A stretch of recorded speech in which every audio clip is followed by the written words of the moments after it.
Let me explain to you where you should sell your tickets, because there are some key factors that impact this.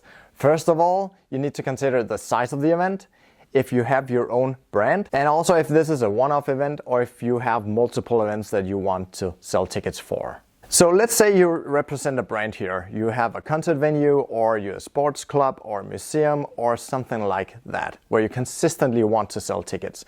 Then you definitely want to sell these tickets on your own website. You want a white label solution where you can sell the tickets directly and own all that crucial customer data, and you can control the experience. Once you cross the 5,000 tickets sold mark, if you plan on selling more than 5,000 tickets, you can typically save a lot of money from selling them on your own site and using a solution such as ours. This is exactly what we've been building over the last many years from the ground up to help you sell tickets on your own site and save all these various fees and hidden fees that are on these multiple platforms that can also sell the tickets. But if you're not representing a brand, and maybe it's even just a one-off event, then there are some options for you online to sell your tickets on other external platforms. The first one is Ticketmaster. They typically work well with concerts and sports. And another site to check out if you're more doing like a professional event, let's say a conference in an industry or something like that, then Eventbrite will probably be your go-to for a one-off event or a smaller event. And if we're talking concerts and music, you should check out the site called Dice. It's a British platform. They specialize more in concerts and music venues. Lastly, we have Biletto. They are more for stand-up and comedy or nightlife and very local type events. So all these different platforms can be helpful if you don't have a website and you don't have a brand and you don't have anywhere yourself to sell the tickets. And lastly, you also need to consider whether you want to stick to just one site, maybe your own, or if you want to sell the tickets across multiple platforms.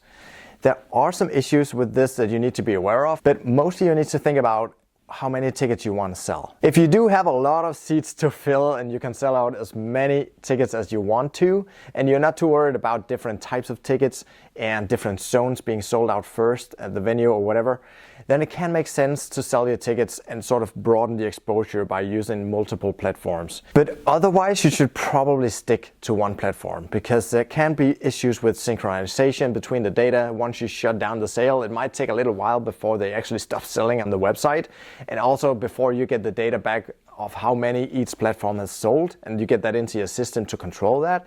That can definitely cause some friction and make some customer angry. And you might end up selling too many tickets or sell too many tickets in a specific zone or area at your venue. And lastly, I want to mention a new trend that we see on the rise. We see more and more that the bands, if we're talking concerts, or the teams when we're talking sports, are actually the best ambassadors and the best at selling and pushing these tickets out there to the customers and the fans.